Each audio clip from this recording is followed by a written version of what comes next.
Welcome to Strictly Facts, a guide to Caribbean history and culture, hosted by me, Alexandria Miller. Strictly Facts teaches the history, politics, and activism of the Caribbean and connects these themes to contemporary music and popular culture. Welcome, Strictly Facts fam, and thank you for tuning in to another episode. Our listeners know very well here at Strictly Facts that I am not shy about my love for music, especially the countless ways music is reflective of our oral historical culture. We've named countless songs already throughout our episodes for this particular genre, and I felt it was finally time to discuss the long history of a genre of cultural and political evolution. From Lord Kitchener to Mighty Sparrow, singing Sandra to Calypso Rose, today we are talking about one of the central genres that helped birth and influence popular music today, like soca. Today we are discussing Calypso's origins and impact on Caribbean history. Joining me for this discussion today is music sociologist and author Dr. Meagan Sylvester. Dr. Sylvester, thank you so much for joining us today. Please tell us a bit about yourself, where in the Caribbean is near and dear to you, and what led you to becoming a music sociologist. Okay, so thank you very much, Alexandria. I really appreciate this opportunity, and I want to start off by saying thank you so much for having me on to discuss this topic. Specifically, I am from the Twin Island economy of Trinidad and Tobago, and I have a passion for both music and sociology. I have been formally trained as a sociologist, and so I bring to this discussion an understanding of issues related to identity and race and class and culture, colorism, and ways in which the society is stratified. And upon that, I'm adding the whole focus of music. But because I come from the Twin Island economy of Trinidad and Tobago, the music in focus is going to be calypso, which we consider to be mother music, and by extension, the derivatives that come out of this tree of calypso, the branches, where we would have soca, we would have elements of chutney soca, we would have ragga soca, we would have groovy soca, and parang soca, actually, just to add that in because that's part of the Christmas music. So it becomes important to understand that calypso music is seen as mother music. So we're going to start by having this discussion about what is calypso, where calypso has come from, and why it is important to the Caribbean and to spaces, in fact, where you would have had that slave experiment, involved with the Europeans, because that is really the genesis of an understanding of what calypso is.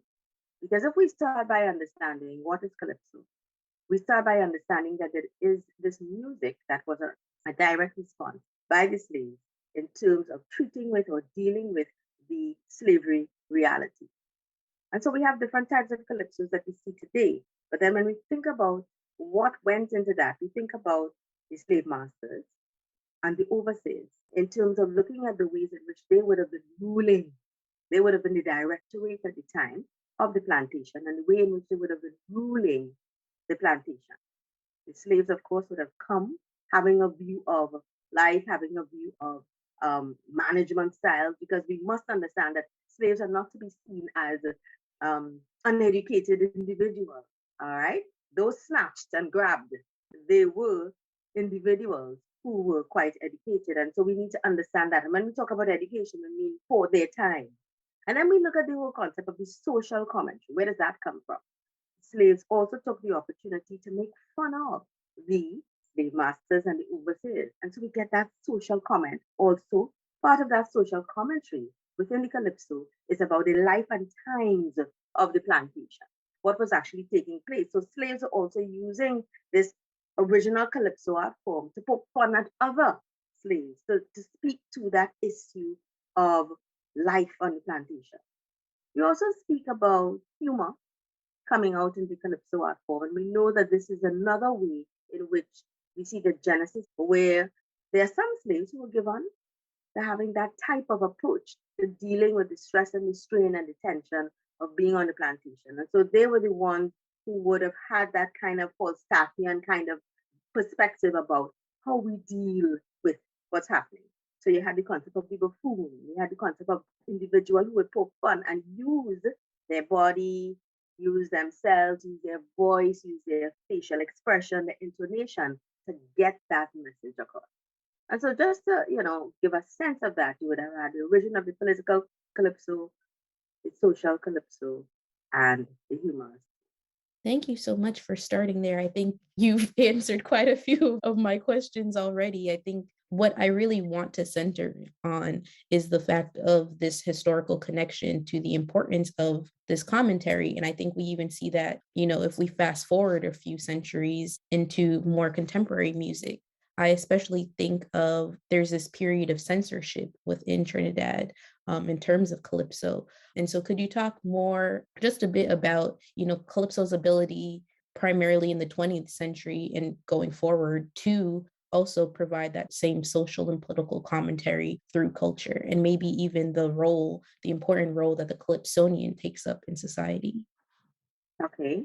And so one of the things we are to really focus on calypso, because I would have been speaking before about plantation generally and the slave experiment generally. I want to make a point before getting to Trinidad and Tobago. It is important, I think, for the audience to be aware of the fact that calypso, strictly speaking, does not necessarily belong to Trinidad and Tobago. Because if we say that it is an expression coming out of the slave experiment or the slave reality, then we recognize that there were many species where there would have been slavery. And so we talk about the southern United States, we talk about various different spaces within the Caribbean. That is the French Caribbean, the Spanish Caribbean, the English speaking Caribbean, the Dutch speaking, and the Danish speaking Caribbean. So we need to understand that. That is what we understand as this music that emerged, right, by the enslaved persons to speak to their reality. When we look at Trinidad and Tobago, we understand that, so we're speeding up a few years, we would have had now Calypso come into its fullest fruition in Trinidad and Tobago. So it became sort of like the center of that expression for persons within the Caribbean. So you would have had, for example, a lot of migration taking place of Calypsonians or would-be Calypsonians who wanted to be part of the art form, leaving their home and coming to Trinidad. For example, we think of the mighty Sparrow, who would have come, from Grenada. We think about Valentino, who would have come from Grenada. We think about the mighty Bomber, who would have come from Grenada. And there's so many more that would have come from various islands. And it becomes important for us to understand why Trinidad and Tobago was seen as the center. So persons would have been migrating at that time for work, as well as to be involved in this particular art form. You would have had the whole issue of the World War, and you would have had the presence of naval officers or sailors in a base in Chagaramas in Trinidad and Tobago, in Port of Spain, Trinidad and Tobago. And this actually started to open up the opportunities for calypso as entertainment for the sailors. And so we found that that also was a draw, not the only one, but it was a draw now for individuals to migrate to Trinidad and Tobago and for the Calypsonians who were resident in Trinidad and Tobago to leave their rural spaces and go to what would have been considered at the time a city space to perform for these naval officers. In addition, there would have been the whole issue of prostitution taking place at that space. So it would have been a buzz with life and activity. And so Calypso now was also part of that entertainment for that space. That is this army base where the naval officers were.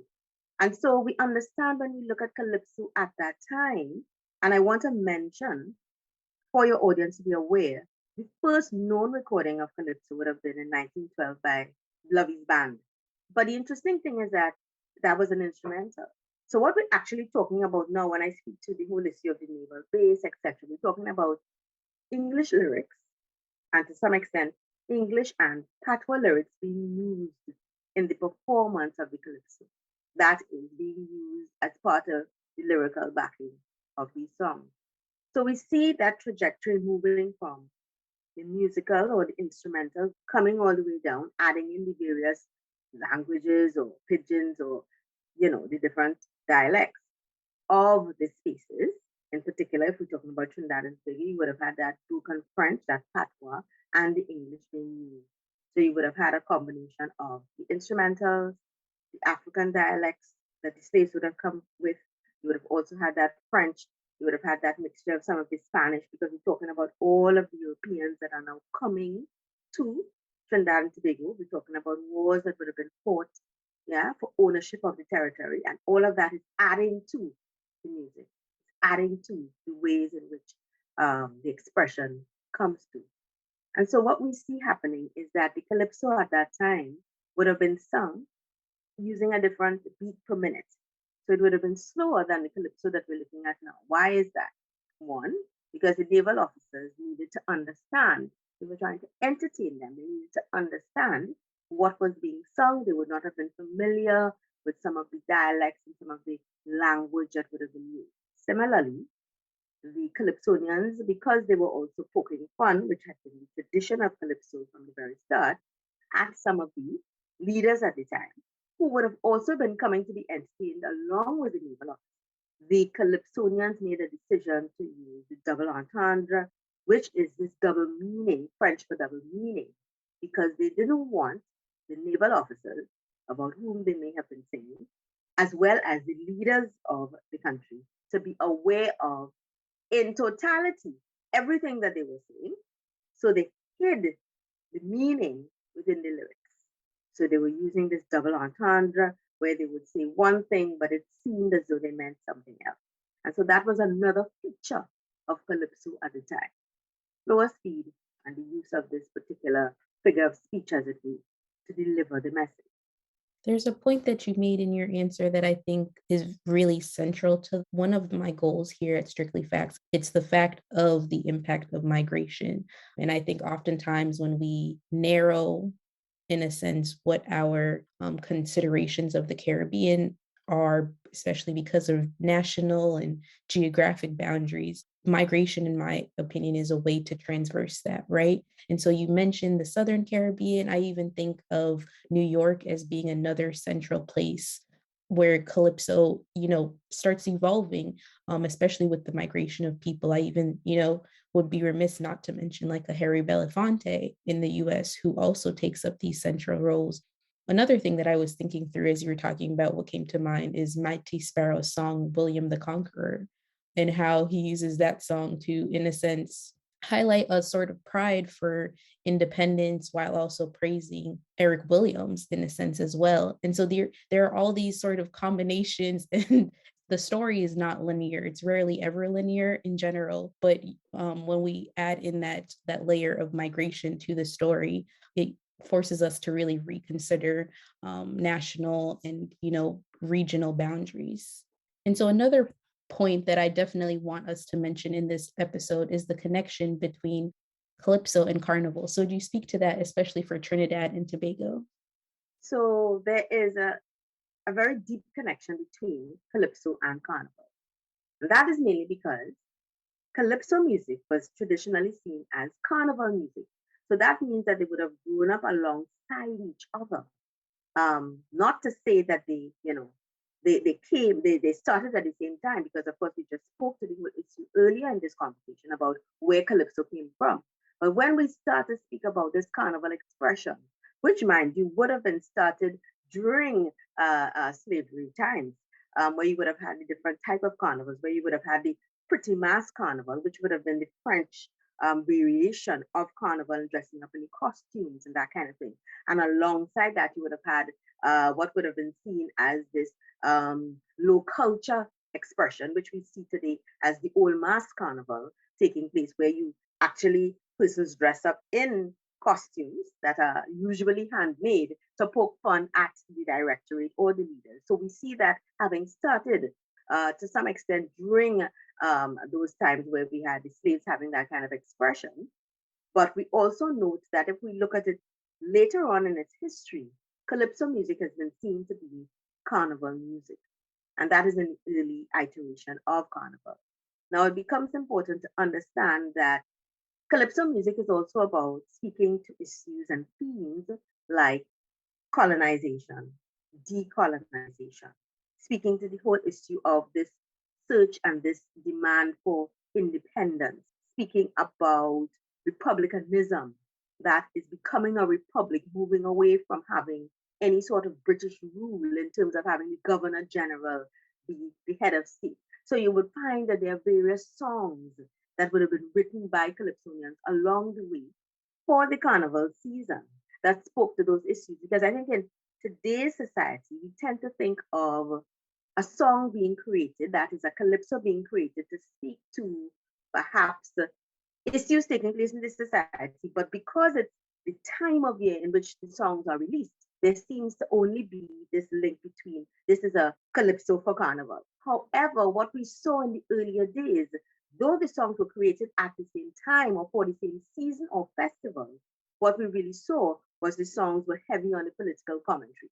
So if we look at what is happening in the 30s and we see what was happening worldwide, we see that calypso is reflective of that time, because calypso also, while having that link with carnival, did not only speak to what was happening in Trinidad and Tobago. So if you were having issues in terms of world wars, if you're having issues in terms of tumult taking place in the world, that is what calypso was representative of.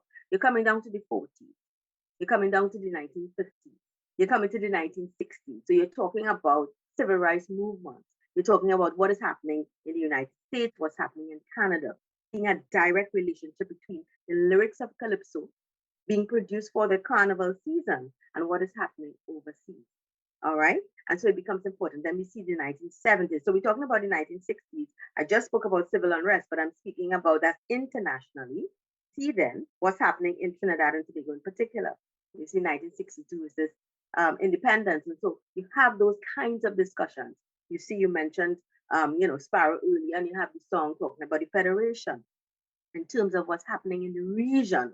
So you have that regional connection between the lyric of the calypso and the carnival festival. And so it becomes important to see that in the 1980s, you see discussions about character, you see all those kinds of discussions taking place. And so this is why you have artists such as Black Stalin, you have Lord Superior, you have Valentino. So in addition to Sparrow, the mighty Sparrow, you have several calypsonians who speak to these kinds of issues, and it becomes important to understand that calypso is also speaking about issues of oppression, it's speaking about issues of rebellion, because you have calypso being the music for carnival, but then you have all of these other carnival expressions in terms of dance, in terms of, drama. And there's music that is created to speak to those kinds of issues taking place in the society.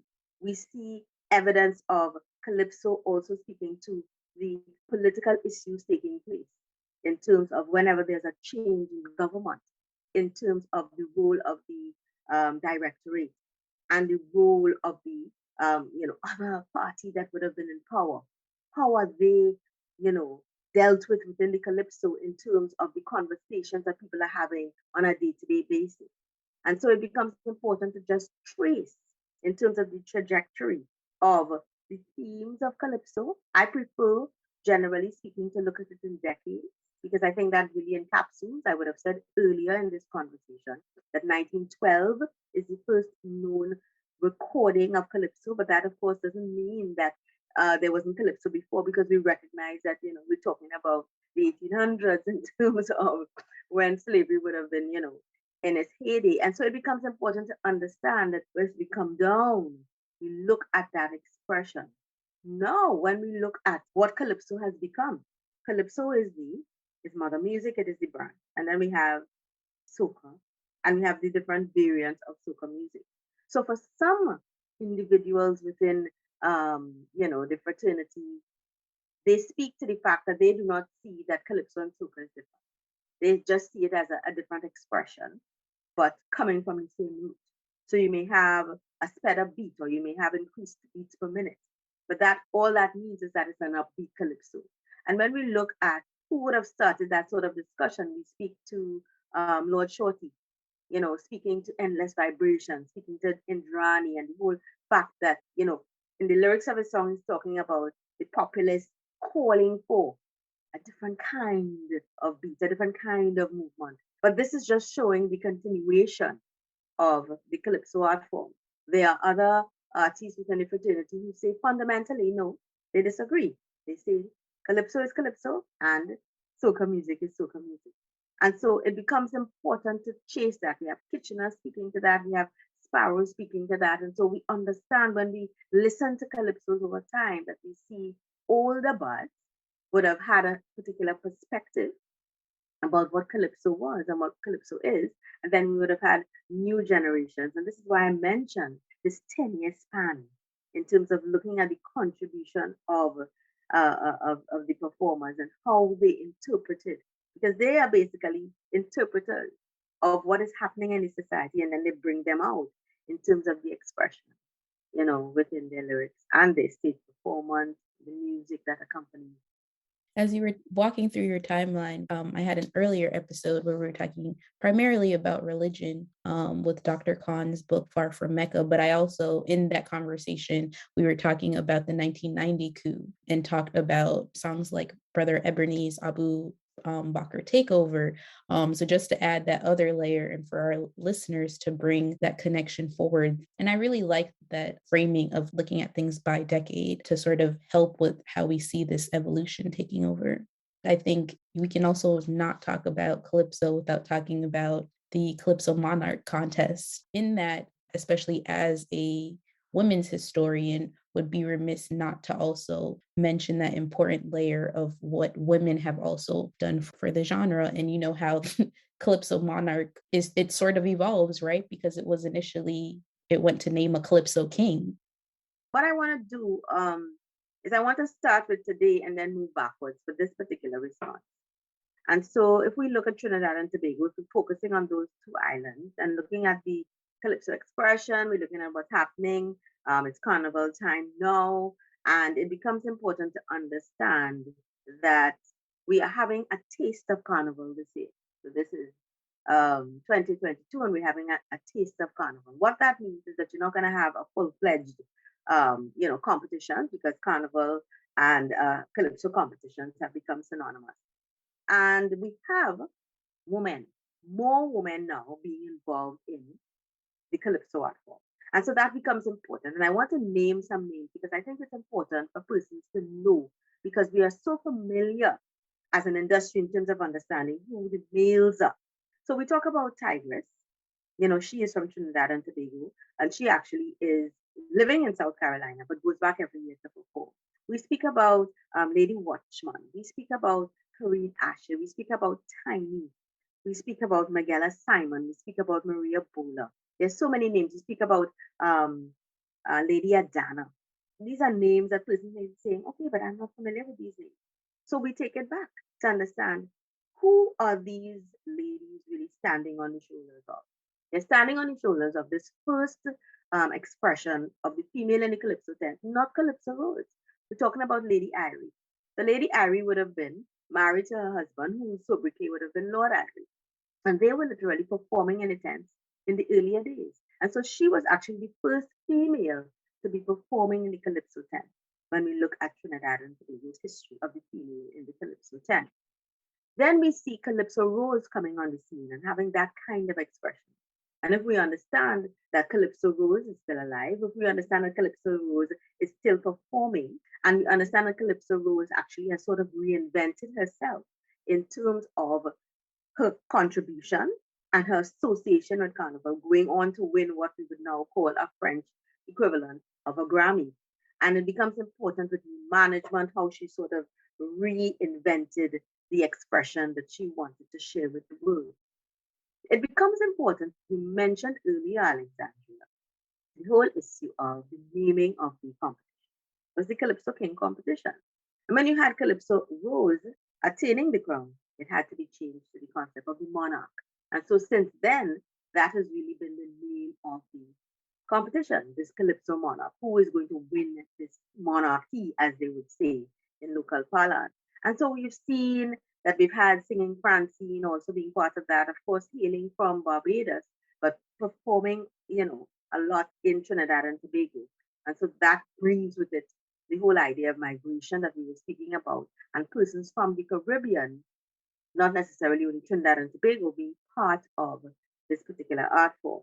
You would have seen Denise Plummer as someone who was not of African descent entering the space. And that brought with it, from a sociological standpoint, the whole issue of race and class and color entering the Gael, as it were. And that became an important topic of discussion, because what we know about Calypso Traditionally, it was an Afro-Trinidadian, but a male-dominated space. And for Denise Plummer, who is mixed mulatto, if we want to give a descriptor, for her to be allowed entry into the space, she had to be given. The door had to be open to her. And it becomes important to name, like Black Stalin and some of the others who would have said, okay, allow this expression because this too is who we are. And we saw the development of that in terms of this female representing. And so we've had many other females, singing Sonia and so many others coming down that would have made that contribution. And so we see what is happening now. And of course, we know that Denise Plummer would have won the crown, and we would have had times when, you had Corinne Ashe in particular. I want to mention her because she is one of the younger artists. But the thing about it is that she actually has brought a sort of new generation with her to the art form. She actually styles herself. It becomes important, I think, for your audience, if they can get a visual. She actually styles herself as a soca artist, which is interesting. So when we talk about the traditional look and fashioning and costuming of the female in Calypso, we speak about someone who looks a little like, how singing Sandra styles herself with the wrapped head and the African garb because it's an Afro, it's an African intensive sort of art form. And so I think they want to capture that sort of, visual. However, Corinne Ashe, though she may have started off like that, actually being trained by singing Sandra and some of the other females in the business, she has actually started to style herself more like a soca artist in terms of the costuming. And what do I mean by that? I'm talking about, the additions in terms of the hair, in terms of the eyelashes, in terms of the heavy makeup, in terms of a different type of costuming. And it becomes important to see that synergy, and that intertwining between Calypso and Soca as you have younger persons coming in. This is an important point to me because as we talk about individuals like Nadia Batsi, who would have been, and a lot of the females I'm talking about would have started off in Calypso, and then some of them get into soca music. So we have a Nadia Batsi, you have spoken about Karina Shea, and we can also speak about so many of the others, who have walked this path. We talk about Patrice Roberts, who would have started off in the junior Calypso competition and then graduated as it were to the seniors and then step across into the soca fraternity and then begin to style themselves as soca artists. Our reigning Calypso monarch is none other than Terry Lyons, who would be the daughter of Blue Boy in his first iteration and Super Blue in his second iteration as a performer. And that becomes important for us to note in terms of understanding the role of women, understanding that women too have attained the crown and they have that ability and they have the support of the community in terms of getting that expression out. And we see that, in fact, Terry Lyons is just like some of the others that I mentioned, started off in Calypso and also sings soca. But one of the interesting things about Terry Lyons is that she continues every year to perform in both spaces. And that is a difference because there are those that I mentioned before who would have started off in Calypso and then just graduated out of the Calypso art form and then have found their place in soca music. But as a female, involved in the industry, we see that Terry Lyons gets into the Calypso space and also into the soca space. And that is a very interesting approach being taken. And we wonder if we can see this, if this is the future, the synergies that exist that we know in terms of the beats per minute, but also in terms of an individual making a decision to be involved and to express themselves in both ways, understanding that Calypso is mother music and soca is one of those branches that would have come out of it. You've brought so much, I think, that gender history, I think, is really important to our discussion of Calypso today. And so I think sort of to tie in together all the things that you've mentioned as a music sociologist, what would you say to a sort of reflection of Calypso sort of being like a microcosm of, Caribbean society in a sense? Like, as you mentioned, the gender issues, the issues of color, the issues of race. How can you really see Calypso and think, okay, these are sort of reflective boundaries of changes going on through Caribbean history? I think that if we look at the expression, the Calypso expression that comes out of some of the other islands, I think we would see that. One of the things about Calypso that emerges out of Trinidad and Tobago is that it tended to have a local focus, a regional focus, and an international focus. We see that with the mushrooming or the creation of other carnivals across the diaspora, particularly in the Caribbean region, and even outside of that space. So we talk about Dinsima, in St. Vincent and the Grenadines, we talk about the Spice Isle of Grenada and how they have the expression of carnival there. We talk about crop over in Barbados, and we talk about in the Dutch Caribbean, you have carnival taking place, and there are other spaces, of course, where you have carnival. Then you also have what's happening in the United States of America. And so you see that intertwining of themes, you see that intertwining of expression in terms of the Calypsonian. So if you talk about the Mighty Gabby in Barbados, and you talk about Red Plastic Bag and what they would have been singing about, and you talk about other persons coming and having that expression, that really tells us about how we see the synergies taking place. We talk about Skinny Fabulous, we talk about persons who are performing today. We see that there has been this marrying of artists in terms of their contribution to the soca art form, which we know is part of Calypso as well. You have a Bungie Girl and you have a Masha Montano, you have a Skinny Fabulous on a song that is expressing this feeling of what carnival is and how we see that coming together. You would have seen so many artists across the region really contributing to this expression of Calypso and carnival. And it becomes important to understand, why is this taking place? We get back to the earlier conversations we were having today. Not only a migration in terms of location and the physicality, but a migration in terms of the music. So let me give you an idea of what I mean. We talk about Lord Shorty and we talk about this move from Calypso to Soca. And we understand that it was a combination of backup or session musicians who were part of what was the movement. So you would have had not only the migration of the Calypsonian, who was the frontline singer, but you had background singers and you had musicians who were also migrating. When people migrate, they're bringing their culture with them. Bringing your culture with you means that the musical expression that you would have in your island territory or from your own space, you would add that literally to the way in which you play a guitar, in the way in which you beat a drum, in the way in which you play a keyboard, or the way in which you play a horn. And so this is what we understand when we talk about the synergies that takes place in terms of the music, in terms of Caribbean expression. So now you would find that and this is why I made the point earlier, Calypso music now has become sort of like the expression of the Caribbean, as opposed to just being squarely fit into Trinidad and Tobago. Though we understand that it came to its fullest fruition in Trinidad and Tobago because of the competition and the competitions that we would have in Trinidad and Tobago, which is why people would have wanted to come to compete, because it means, one, you can have bragging rights when you are successful in these competitions. You also get an appearance fee, so it was work.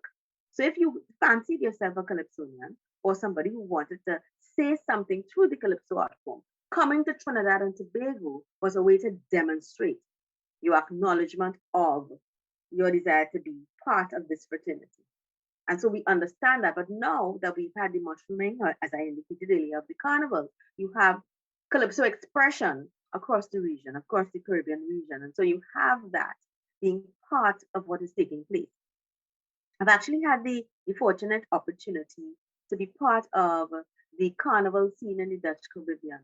And one of the things that becomes important, and I think that this might be a bit of interest for your audience, is the fact that in the Dutch Caribbean, because it's a multilingual space, you have Calypso being sung in 4 languages: English, Dutch, Spanish, and Papiamento. And that becomes something that is so important for people to understand as we talk about Calypso and what Calypso expression is, and this is why I always start off conversations like this talking about, where did Calypso come from? Wherever there would have been the existence of slavery. And so you would have had this tradition. People sing in the language with which they're comfortable, but they also speak about what's happening in their own space. And so as you had all of the migration taking place, you have that broken language in terms of the patois in the spaces where you would have had French occupation. You would have had, pavimento in terms of the places where you had Dutch, occupation. And so you would have even looked at what would be considered the Danish Western Indies. When you look at St. Florian, look at St. John, and it becomes important to understand. You also have Calypso there, where you have that fusion, dialects being spoken. And it becomes so important to see Calypso taking place all across the region. When we talk about Costa Rica and we talk about the influence of Trinidadians and Tobagonians going to help in the building of the Panama Canal, and you talk about Calypso in Panama, and you talk about Calypso in Costa Rica, where did these people come from? You see, it's because of the migration of people, the migration of the art form, the migration of the music within, encapsulated within the individual, the bodies of these men and these women as they move. And so this is really why Calypso is to be seen as a Caribbean expression. Yeah, understanding its root of force, understanding where the competition take place, generally speaking, so that people come, but understanding that this has now completely taken off in the Caribbean. You so wonderfully tied so many of our previous episodes together. I was just sitting here like, yes, we had that episode on Papiamento and this one on the Panama Canal. So thank you so much for sharing that very integral lens to, how we really consider movement and, expression through music. We mentioned so many various artists and creatives within Calypso today. So what are some of your favorite examples of songs and albums that, are really reflective of Calypso's history in the Caribbean? I want to look at my favorite song, and I want to look at a movie or a film that I think encapsulates. The film is Calypso Dreams. And I think that it is extremely important that anybody who's interested in the history of Calypso, they have an opportunity to look at this film. This film really encapsulates what was happening at the time in terms of understanding the stalwarts who were involved in Calypso, in terms of why they got involved. You would have mentioned earlier issues regarding, censure or censor taking place. And it becomes important to understand that how the Calypsonian was seen by the authorities, by the leaders. And so we speak about, a lot of violence being associated with the Calypso art form, so that people need to know that it's not all, wonderful singing expression and you just, getting an opportunity to be yourself. It's about what did the Calypsonian have to go through to be on the stage? What did the Calypsonian actually have to endure in terms of the expression? And that becomes important to understand. So Calypso Dreams really encapsulates that. It speaks about the good days, it speaks about the bad days, it talks about the fight that the Calypsonian had to go through. It speaks about, we have Pretender in that film speaking about remuneration, because this is also something we spoke earlier about people migrating for work. But we have to understand that the first set of Calypsonians got paid in terms of barter, in terms of agricultural products. They didn't get paid in money, and it becomes important to understand that sort of history of the Calypso art form. It speaks about the various time periods, as I would have mentioned, the decades, or looking at it, across themes and time periods. But it also speaks about that 1960s, 1970s, 1980s, and the African history that would have been resident. That is when people were going in the back to Africa, themes and content in terms of understanding how that came into the Calypso art form and how that was also part of what the expression was. That becomes important because even though it was African retention, Afro-Trinidadian, male dominated, not all of the themes are always about Africa. And that's interesting to note. And that is an important part of what would have taken place with that. I mean, I'm not too sure how many persons have seen the film, so I don't want to sell out the entire film, but it's worth your time. It's worth your time to see this film entitled Calypso Dreams. And it really, in the title of it, really tells you about what the Calypsonian had to endure and the dream of being a Calypso and about taking Calypso to the next level. In that film, Alexandra, you mentioned earlier Harry Belafonte, they speak to the involvement of Harry Belafonte, but they also speak to the negativity that was associated with Harry Belafonte being called the Calypso King and being representative of this art form. Even though Harry Belafonte would, of course, been associated with the Bahamas, that is not the link that we see because at the time he was being seen as a North American artist and therefore not being representative of the islands, where the feeling was that is where Calypso really came from. And so it becomes important to understand that some Calypsonians, Lord Melody, and some of them who would have gone with him and allowed him to, sing their songs over, etc. And then you would have had that tumult taking place in the islands where persons were saying Harry Belafonte ought not to be seen as representing the art form. So that becomes important to understand about that film. This film also speaks to the whole issue of the female in the art form, and it covers the relationship between Calypso Rose and the Sparrow and that kind of thing because they were the most dominant ones. So you had the dominant male, the dominant female. Worth your time looking at that film, Calypso Dreams. In terms of my song that I think really encapsulates me, if I look at the Mighty Sparrow as an artist, I think that Good Citizen really is a song that speaks to the style in terms of how we capture the Calypso lyric. So the name of the song is Good Citizen. And we're thinking that the song is really going to be about good citizens, but it's really asking a question. What does it really take to be a good citizen? As it really tells the story of citizens who are not actually being seen as good. And it becomes important to understand the use of the lyric, to sort of use figures of speech and to use, hyperbole and to use similes and to use metaphors and to use different, approaches to understanding how we really tell a story. So for me, that song in particular really, really encapsulates how we can turn a lyric. Very, very, very important.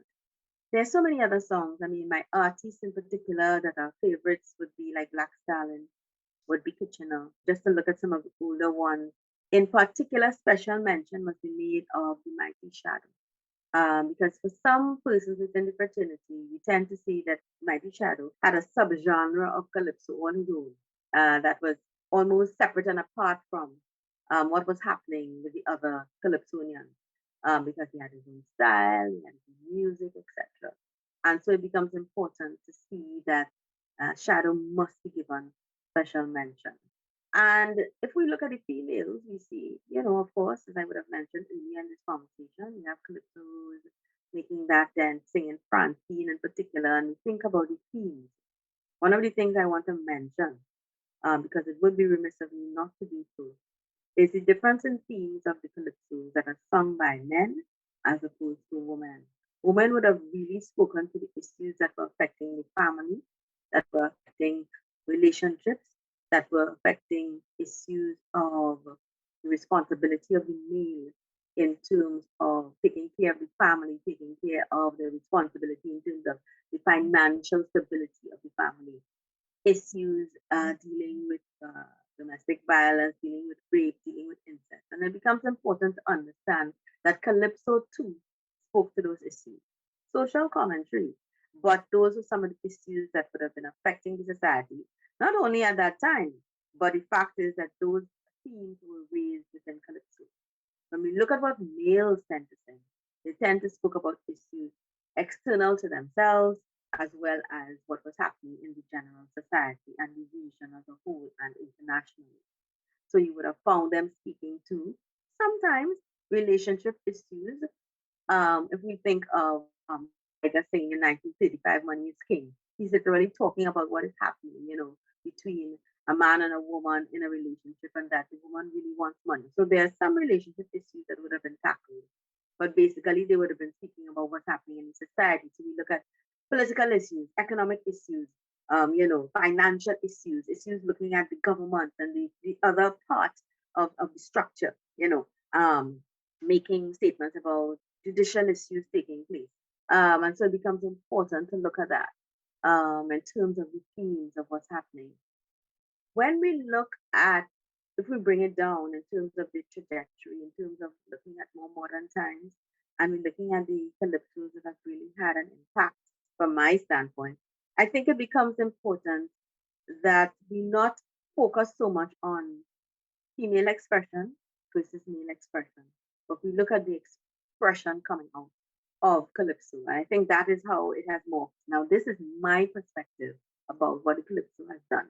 I understand and I am able to situate the contribution of the males and the contribution of the females. But in terms of when we look to a competition, we're more looking in Trinidad and Tobago, as far as I see it. We're not trying to say, okay, we're going to have 6 males and 6 females. It's not like that. It's about what is the expression, what. So we're looking now at the Calypsonian. And that is one of the ways in which I think the Calypso art form has really graduated. What is the expression of the Calypsonian in any given year? And so the song that the Calypsonians sing is really based on what they want to express. One of the things I want to mention is also a feature of the Calypso art form is that a Calypsonian is not necessarily someone who writes their own song. What we have are Calypso writers. So there are different parts now of the Calypso space. You have the Calypsonian, who is known as the bard that goes in front of the audience and performs. You also have Calypso backups. That is the background singers. They too are integral because this is an art form of call and response. So we need to understand the vital importance of the background singer. You also have the musicians that accompany the Calypsonian, and we understand, you spoke about New York earlier. So if we speak about what would have been happening in the 1950s, in that decade, and we speak about that golden period where you would have had Calypsonians performing in New York and New Orleans, for example, and having that fusion with jazz. You would have had Calypso singers, as they were called then, right? And you would have had the musicians who would have migrated from Trinidad and Tobago and other parts of the region to New York and other parts of North America to perform, because it was felt that the musicians who accompanied the Calypso singer had to come from the space and had to understand the music in a particular way. And so the musician, I spoke about Lovey's band being that first, iteration of the Calypso, and that was an instrumental. And so understanding the musical accompaniment to the Calypso is important. But then we speak about the Calypso writer, and we understand the importance. Sparrow would have had writers, and so that this is not a tradition that is new. And so you have a lot now of one of the young persons that we would see. We would see Devon C. We would see Rondell Donovan. We would see Taser O'Connor. We would see Dwayne O'Connor. We would see Chucky Gordon. We see a lot of these individuals, some persons write and some persons have a Calypso writer. And that becomes important to the debate that is taking place, because there, for some people, traditionalists, diehard, they believe that a Calypsonian must write their own song, all right, as opposed to purchasing a song and making it your own. When you speak to some of the artists, the Calypsonians who perform, what they say to you is, as far as they're concerned, once they purchase that song and they make it their own in terms of their performance, then it's theirs. So you speak about Corinne Ashley doing that. You have there's Kurt Allen, who's involved in some of the writing as well. And you have, his daughter, Chocolate Allen, and you have, Elon Francis, who's also part of that dynamic in terms of writing for others, as well as singing their own songs. So it becomes important. Nadia Batson, who I spoke about earlier, who we know now as a soca artist, actually is a fantastic writer. So she writes calypsos and she also writes soca songs. And so this is how you see the intertwining of calypso and soca and writing and singing background and being involved in the music. So it's all one whole fascinating mix. It really, really becomes very, very important to consider. You gave us so many. I feel like our syllabus is going to be overflowing with resources and songs and films and etc. So thank you so much, Dr. Sylvester, for joining us today, for talking so much about this very integral history and helping us shape our viewpoint of Calypso as really a Caribbean musical expression. Thank you so much for joining us today. Thank you for having me. Alrighty, and we will, as always, as I said, we'll link everything in the syllabus, as well as links for you to follow and learn more about Dr. Sylvester's work. We hope you enjoyed this episode, everyone. Little more. Thanks for tuning in to Strictly Facts. Visit strictlyfactspodcast.com for more information from each episode. Follow us at Strictly Facts Pod on Instagram and Facebook, and at Strictly Facts PD on Twitter.